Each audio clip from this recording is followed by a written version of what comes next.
जय मां गौरी भक्तों, आप सभी को हरतालिका तीज की हार्दिक शुभकामनाएं। दोस्तों, आज की इस दिव्य और पावन वीडियो में हम आपको बताने जा रहे हैं कि हरतालिका तीज का व्रत साल 2025 में कब रखा जाएगा।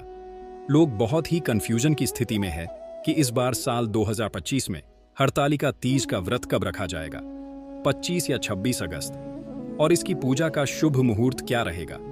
हरतालिका तीज की पूजन सामग्री क्या है और इसकी संपूर्ण पूजा विधि क्या रहेगी। हरतालिका तीज व्रत के नियम क्या हैं, इस दिन क्या करना है, क्या नहीं करना, और जो महिलाएं पहली बार हरतालिका तीज का व्रत उठा रही हैं तो उन्हें क्या करना चाहिए, कहां से व्रत उठाना चाहिए, मायके से या ससुराल से, और व्रत के दौरान कौन सी गलतियां हैं जिन्हें करने से सभी को बचाना चाहिए, अन्यथा व्रत टूट जाता है। व्रत में कौन सी चीज है जिनका सेवन करना है और कौन सी चीज का सेवन नहीं करना है, इन सभी विषयों की जानकारी आपको इस वीडियो में प्राप्त होगी। लेकिन वीडियो शुरू करने से पहले आपसे निवेदन है कि यदि वीडियो आपको थोड़ा सा भी अच्छा लगे तो कृपया एक बार लाइक अवश्य कर दीजिए, और अखंड सौभाग्य की प्राप्ति के लिए व इच्छा पूर्ति के लिए कमेंट बॉक्स में अवश्य लिखिएगा, जय माता दी या जय मां गोरा। तो चलिए बात करते हैं हरतालिका तीज की। दोस्तों, हरतालिका तीज हिंदू धर्म में किए जाने वाले प्रमुख उपवासों में से एक है। हरतालिका तीज व्रत को सभी व्रत में सबसे बड़ा व्रत माना जाता है। इसे भाद्रपद माह के शुक्ल पक्ष की तृतीया तिथि को किया जाता है। दोस्तों, यह सिर्फ एक पर्व नहीं, यह आस्था, प्रेम और समर्पण का प्रतीक है। यह उस पार्वती रूपी नारी शक्ति का उत्सव है जिन्होंने अपने संकल्प और तप से महादेव को पति रूप में प्राप्त किया। सुहागिन महिलाओं के लिए इस व्रत का बहुत ही खास महत्व होता है। इस व्रत में भगवान शिव, माता पार्वती और गणेश जी की पूजा होती है। इस दिन सुहागन महिलाएं अपने पति की लंबी आयु के लिए व्रत रखती हैं और भगवान शिव और मां गौरी से सदा सुहागन का आशीर्वाद मांगती हैं। हरतालिका तीज का नाम सुनते ही आंखों के सामने एक सुंदर सी तस्वीर बनती है। महिलाएं हरे वस्त्रों में सजी हुई, हाथों में मेहंदी, माथे पर बिंदी, मांग में सिंदूर और होठों पर शिव पार्वती का नाम। हरतालिका तीज सिर्फ एक व्रत नहीं बल्कि एक स्त्री के प्रेम, त्याग, विश्वास और शक्ति का प्रतीक है। इस दिन महिलाएं भगवान शिव और माता पार्वती की पूजा करती हैं और अपने पति की लंबी उम्र व सुखद वैवाहिक जीवन की कामना करती हैं। दोस्तों, हरतालिका तीज का व्रत निर्जला और निराहार होता है, जिसमें महिलाएं रात्रि जागरण करती हैं और व्रत को संपूर्ण करती है। इस व्रत को कुंवारी लड़कियां भी रखती हैं। माता पार्वती जी की तरह अच्छा वर प्राप्त करने के लिए इसलिए जो कुंवारी लड़कियां इस व्रत को रखना चाहती हैं तो वह रख सकती है। आपको बता दें कि हरतालिका तीज का व्रत भगवान शिव और माता पार्वती जी के पुनर्मिलन के उपलक्ष्य में मनाया जाता है। ऐसा कहा जाता है कि माता पार्वती जी ने भगवान भोलेनाथ को पति के रूप में पाने के लिए कठोर तप किया था।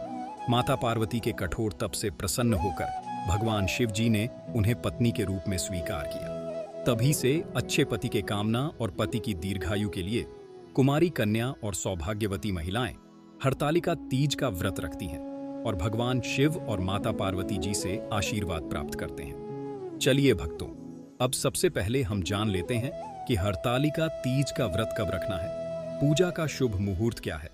यह जाने इससे पहले हरतालिका तीज की सामग्री, पूजा विधि, व्रत के नियम समझ लेते हैं। सबसे पहले पूजा की सामग्री एकत्रित करना है, उसके बाद आपको पूजा करना है। लेकिन आपको हम बता दें कि है व्रत सभी व्रत में सबसे कठिन व्रत होता है, क्योंकि दोस्तों, हरतालिका तीज व्रत को निर्जला और निराहार किया जाता है। सूर्योदय से लेकर अगले दिन सूर्योदय तक अन्य जल ग्रहण नहीं किया जाता है। हरतालिका तीज व्रत करने पर इसे छोड़ नहीं जाता है। प्रत्येक वर्ष इस व्रत को विधि विधान से करना चाहिए। हरतालिका तीज व्रत के दिन रात्रि जागरण किया जाता है। इस व्रत में व्रत रखने वाली महिलाओं को पूरी रात रात्रि जागरण करके पूजा पाठ और मां गौरा की आराधना में व्यस्त रहना पड़ता है। पूरी रात बिना जगाए जागना पड़ता है। अगर किसी महिला की जाने अनजाने में नींद लग जाती है तो व्रत टूट जाता है। इसलिए पूरी रात रात्रि जागरण का विधान है। इसके अलावा हरतालिका तीज को कुंवारी कन्याएं और सुहागन महिलाएं करती हैं। कुंवारी कन्या इस व्रत को अच्छा बार की प्राप्ति के लिए करती है और सुहागन महिलाएं पति की दीर्घायु और कुशल कामना के लिए इस व्रत को निर्जला रहकर करती हैं। इस व्रत में महिलाएं नए वस्त्र धारण करके सोना श्रृंगार करती हैं। हरितालिका तीज व्रत में महिलाओं 16 श्रृंगार करके ही पूजा करना शुभ माना जाता है। जिस प्रकार 16 श्रृंगार महिला की सुंदरता में 4 चांद लगा देता है, उसी प्रकार पूजा में भी 16 श्रृंगार का अपना विशेष महत्व होता है। हरतालिका तीज व्रत के नियम बहुत ही सख्त हैं। अगर किसी महिला के बस में इस व्रत को रखने की शक्ति नहीं है तो भूल से भी इस व्रत को ना रखें। ऐसा माना जाता है कि अगर इस व्रत में अपने पानी ग्रहण किया है तो अगले जन्म में मछली का जीवन मिलेगा। यदि आपने इस व्रत में फलों का सेवन किया है तो अगला जन्म बंदरिया का। वहीं अगर इस दिन सो जाए तो अजगर का जन्म मिलेगा। इस व्रत में यदि कोई महिला दूध पीती है तो वह अगले जन्म में शार्प बनती है। जो शक्कर खाती है वह मक्खी बनती है। जो मांस खाती है वह शेरनी बनती है। जो अन्न का सेवन करती है वह सौरी बनती है। इसीलिए हरतालिका तीज का व्रत पूरे नियम और संयम के साथ करना चाहिए। चलिए अब हम जानते हैं हरतालिका तीज व्रत की पूजन सामग्री के बारे में। दोस्तों, इसमें भगवान शिव और पार्वती जी की मिट्टी की मूर्ति बनाई जाती है। इसीलिए सबसे आवश्यक सामग्री है काली मिट्टी और बालू या रेत। इसके अलावा लाल कपड़ा, केले का पत्ता फुलेरा, साथ ही बेलपत्र, शमी पत्र, धतूरा, आंकड़े का फूल, भस्म, श्रीफल यानी पानी वाला नारियल पान का पत्ता, दूर्वा गंदे या गुलाब के फूल, माला रत्थू, फल, मेवा, मिष्ठान और बेसन से बने माता पार्वती जी के सेवक, श्रृंगार का सामान, वस्त्र, धोती या गमछा, घी, कपूर, सफेद चंदन, रोली, सिंदूर, अक्षत कलश, गंगाजल, पंचामृत में दूध, दही, घी, शहद और शक्कर, आम का पत्ता, सुपारी, लौंग, इलायची आदि सामग्री लेकर विधिवत पूजा करनी चाहिए। चलिए अब हम जानते हैं हरतालिका तीज की पूजा विधि के बारे में। दोस्तों, हरतालिका तीज की पूजा प्रदोष काल में की जाती है। पूजन के लिए सबसे पहले मिट्टी से भगवान शिव, माता पार्वती और गणेश जी की प्रतिमा बनाएं। उसके बाद फुलेरा बनाकर उसे सजा पूजा के समय सुहागन महिलाओं को नए वस्त्र धारण करके सोना श्रृंगार करना चाहिए। फिर इसके बाद आप एक लकड़ी की चौकी या पत्ता रखें और उसी पर लाल रंग का वस्त्र बिछा लें। अब चौकी पर स्वास्तिक बनाकर केले का पत्ता रखें। तत्पश्चात तीनों प्रतिमाओं को स्थान दें। अब आप एक कलश की स्थापना करें। एक मुट्ठी चावल पर कलश रखें और उसमें स्वास्तिक का चना बनाएं। कलश के अंदर थोड़ा सा पानी, गंगा जल, हल्दी, सुपारी और एक सिक्का डाल दें। फिर आम का पत्ता रखकर उसके ऊपर चावल से भरी कटोरी रख दें और प्रज्वलित कर दें। कलश पूजन के बाद आप भगवान शिव, माता पार्वती और गणेश जी की विधिवत पूजा करें। उनका श्रृंगार करें। महिलाएं सुहाग का सामान माता गौरी जी को अर्पित करें। भगवान शिव जी को धोती या गमछा अर्पित करें। विधिवत पूजा अर्चना करने के बाद हरतालिका तीज व्रत की कथा पढ़ेगा। सुने, उसके बाद आरती करें, जिसमें आप सबसे पहले भगवान गणेश जी की आरती करें, फिर भगवान शिव जी की, तत्पश्चात माता पार्वती जी की आरती गए। पूजा के बाद आप भगवान की परिक्रमा करके उनका आशीर्वाद लें। फिर रात्रि जागरण करके भजन कीर्तन करें। फिर अगले दिन सुबह स्नान करके फिर से पूजा करें और माता पार्वती जी को सिंदूर चढ़ाएं, जिससे सुहागिन महिलाएं सुहाग लेती हैं और ककड़ी, खीरा व हलवे का भोग लगे। इसके बाद आप प्रसाद को खाकर अपने व्रत का पारण करें। तो चलिए जानते हैं कि साल 2025 में हरतालिका तीज का व्रत कब रखा जाएगा। पूजा का शुभ मुहूर्त क्या है? इस दिन राहु काल का समय कब से कब तक रहेगा? तो आपको बता दें कि भाद्रपद माह के शुक्ल पक्ष की तृतीया तिथि की शुरुआत 25 अगस्त 2025 की दोपहर को दोपहर 12:34 पर होगी और तृतीया तिथि की समाप्ति 26 अगस्त 2025 की दोपहर को एक और 24 स्थान पर हो जाएगी। तो उड़ जाति के अनुसार हरतालिका तीज का व्रत 26 अगस्त 2025 दिन मंगलवार को रखा जाएगा और प्रातःकाल पूजा का शुभ मुहूर्त सुबह 55 से लेकर सुबह 8:21 तक रहेगा। इस शुभ मुहूर्त की कुल अवधि 2 घंटा 35 मिनट की है। दोस्तों, हरतालिका तीज के दिन जो लोग प्रदोष काल में पूजा करते हैं, उन्हें 26 तारीख को तृतीया तिथि समाप्त होने से पहले ही पूजा कर लेनी होगी। यानी 26 तारीख की दोपहर को एक पिछवाड़ से पहले ही आप प्रदोष काल की पूजा कर लें, वरना इसके बाद चतुर्थी तिथि स्टार्ट हो जाएगी और इस दिन सूर्योदय का समय सुबह 5:56 पर रहेगा और सूर्यास्त का समय शाम 6:44 पर रहेगा और इस दिन राहु काल का समय दोपहर 3:36 से लेकर शाम 5:13 तक रहेगा। दोस्तों, राहु काल अशोक समय होता है। इस दौरान कोई भी शुभ कार्य ना करें। तो दोस्तों, यह जानकारी आपको अच्छी लगी तो कमेंट में जय माता दी या जय मां गौरव जरूर लिखें। वीडियो थोड़ा भी अच्छा लगा हो तो कृपया वीडियो को लाइक अवश्य करें, शेयर करें और साथ ही साथ हमारे चैनल को सब्सक्राइब करें ताकि इसी प्रकार के और भी ज्ञान से भरपूर जानकारी आपको सीधे प्राप्त होते रहे। चलिए माताएं बहनों, अब जान लेते हैं कि जो महिला पहली बार हरतालिका तीज का व्रत उठा रही है तो उसे कहां से उठाना चाहिए और कैसे शुरुआत करनी चाहिए। अगर कोई महिला पहली बार हरतालिका तीज व्रत उठा रही है तो उसे शास्त्रों और परंपराओं के अनुसार विधि पूर्वक यह व्रत उठाना संकल्प पूर्वक रखना चाहिए। यहाँ व्रत उठाना का मतलब है व्रत की शुरुआत करना, यानी यह व्रत अब जीवन भर के लिए करना। हरतालिका तीज व्रत मुख्य रूप से सुहागिन महिलाओं का व्रत होता है और इसे बहुत श्रद्धा और नियमों के साथ किया जाता है। यह व्रत निर्जला बिना पानी के और अखंड व्रत होता है, यानी दिन रात बिना कुछ खाए पिए किया जाता है। पहली बार हरतालिका तीज व्रत कैसे उठाएं? पूरी विधि व्रत उठाने से पहले की तैयारी। व्रत से एक दिन पहले त्रयोदशी मसाले और प्याज लहसुन ना खाएं। तेल स्नान कर साफ कपड़े पहने और घर में पवित्रता बनाए रखें। पहले ही दिन यह संकल्प लें कि मैं अब हर साल हरतालिका तीज व्रत करूंगी। यदि आप जीवन भर करना चाहती हैं, व्रत वाले दिन चतुर्थी तिथि को मुख्य विधि स्नान और संकल्प सूर्योदय से पहले उठकर स्नान करें। स्वच्छ वस्त्र पहने। हल्के पीले, हरे या लाल रंग के कपड़े शुभ माने जाते हैं। एक चौकी पर लाल कपड़ा बिछाएं और उस पर माता पार्वती और भगवान शिव की मूर्ति या चित्र स्थापित करें। मिट्टी से शिव पार्वती की प्रतिमा हरतालिका स्वरूप बनाएं। इसे हरतालिका देवी कहते हैं। संकल्प लें। व्रत उठाना। हाथ में जल, फूल और अक्षत लेकर संकल्प लें। एयूएम शिव पार्वती प्रसन्नार्थम हरतालिका व्रत महम करिश अर्थ। मैं शिव पार्वती को प्रसन्न करने के लिए हरतालिका तीज व्रत करूंगी। इसी संकल्प से पहली बार यह व्रत उठता है।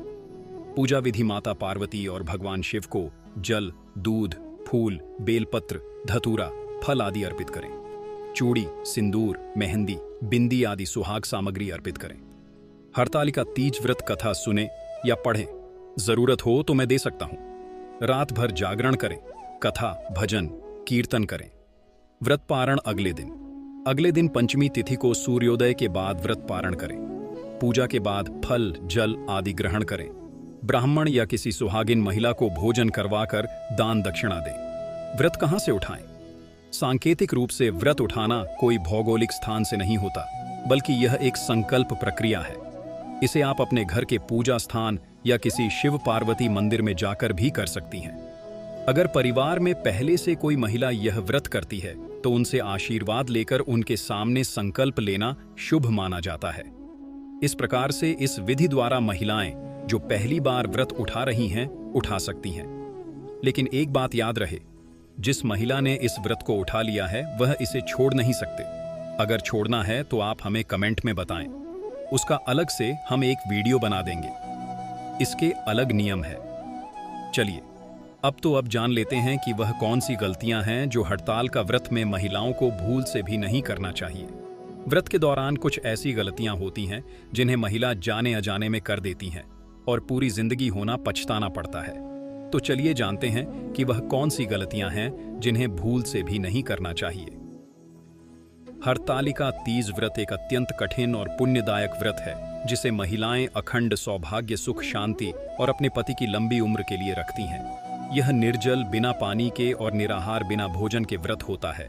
लेकिन कुछ महिलाएं इस व्रत के दौरान अनजाने में ऐसी गलतियां कर बैठती हैं जिससे उनका व्रत अधूरा या टूट जाता है। एक व्रत के दौरान जल या भोजन का सेवन करना, यह व्रत निर्जल और निराहार होता है। अगर कोई महिला व्रत के दौरान जल, फल, चाय, दूध या किसी प्रकार का भोजन कर लेती है तो व्रत टूट जाता है।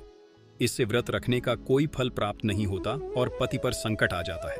इसलिए जो महिला इस व्रत को रख सकती है वही रखें, अन्यथा दिखावे के तौर पर इस व्रत को ना रखें, वरना आप ही अपनी पति की बर्बादी का कारण बन सकते हैं। दो व्रत के दौरान नींद में सो जाना, रात्रि जागरण न करना। इस व्रत में रात्रि जागरण, जागते रहना का विशेष महत्व है।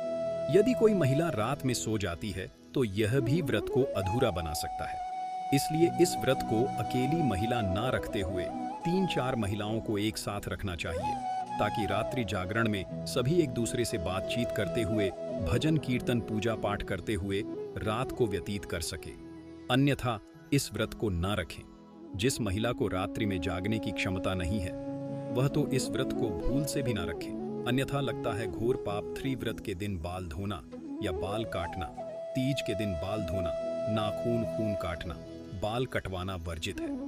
इससे व्रत की शुद्धता भंग होती है। कुछ महिलाएं या कुंवारी कन्या होती हैं जो इस दिन 16 श्रृंगार करके तैयार होती हैं, अपने बाल या नाखूनों को काट लेती है।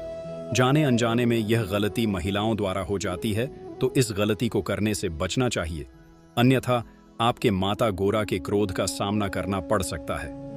4 हरतालिका तीज की पूजा में सिंदूर ना लगाना। यह व्रत सौभाग्यवती स्त्रियों के लिए होता है, इसलिए पूजा में मांग में सिंदूर लगाना जरूरी है। अगर कोई महिला सिंदूर नहीं लगाती तो व्रत अधूरा माना जाता है। इस दिन ना तो सिंदूर किसी को दान में देना चाहिए और ना ही किसी दूसरी महिला का सिंदूर अपनी मांग में लगाना चाहिए। अपने पैसे से खरीदा हुआ सिंदूर ही आपको मांग में लगाना है, अन्यथा आपके पति पर घोर संकट आ सकता है और वह बड़ी बिकता में कर सकते हैं। इसलिए इस बात का आपको विशेष ही ध्यान रखना है। 5 हरतालिका तीज की कथा न सुनना। तीज व्रत की पूजा के समय व्रत कथा सुनना आवश्यक है। अगर कथा नहीं सुनी गई तो पूजा और व्रत पूर्ण नहीं माना जाता। कुछ महिलाएं होती हैं जो प्राप्त तो रखती हैं, पूजा पाठ भी करते हैं, लेकिन पता नहीं सुन पाते तो वह पूजा संपूर्ण नहीं माने जाते। इसलिए व्रत पूजा पाठ करने के साथ साथ कथा का श्रवण करना भी शुभ होता है। इससे व्रत संपूर्ण होता है और माता गोरा प्रसन्न होती है। 6 व्रत के दौरान झगड़ा, क्रोध, अपवित्र विचार या कटु वचन बोलना, व्रत के समय क्रोध करना, अपशब्द कहना, किसी से लड़ाई करना व्रत के फल को नष्ट कर सकता है। यह व्रत मानसिक शांति और पवित्रता से किया जाना चाहिए। 7 हरतालिका तीज की मूर्ति का विसर्जन न करना। मिट्टी से बनाई गई शिव पार्वती की प्रतिमा को पूजा के बाद बहते जल में या किसी पवित्र नदी में विसर्जित करना होता है। अगर विसर्जन नहीं किया गया तो पूजा अधूरी मानी जाती है। व्रत करने वाली महिला को दिन भर शिव पार्वती का स्मरण करना चाहिए। यदि स्वास्थ्य ठीक ना हो या कोई विशेष परिस्थिति हो तो व्रत को अपने सामर्थ्य अनुसार करें और भक्ति भावना बनाए रखें। तो यह थी हरितालिका तीज व्रत से संबंधित कुछ महत्वपूर्ण जानकारियां। उम्मीद है कि आपको हमारे द्वारा बताई हुई जानकारी समझ में आ चुकी होगी। अगर फिर भी आपका कोई प्रश्न है या आप कुछ पूछना चाहते हैं तो आप हमें कमेंट में बताएं। हम आपके कमेंट का रिप्लाई जरूर ही देंगे। जानकारी अच्छी लगी हो तो माता पार्वती भगवान शिव के लिए एक लाइक जरूर करें। जो कोई चैनल पर नया है वह चैनल को सब्सक्राइब जरूर ही करके जाएगा, ताकि इसी प्रकार की और भी ज्ञान से भरपूर वीडियो आपको सीधे प्राप्त होती रहे। वीडियो के अंत तक बने रहने के लिए आप सभी का धन्यवाद।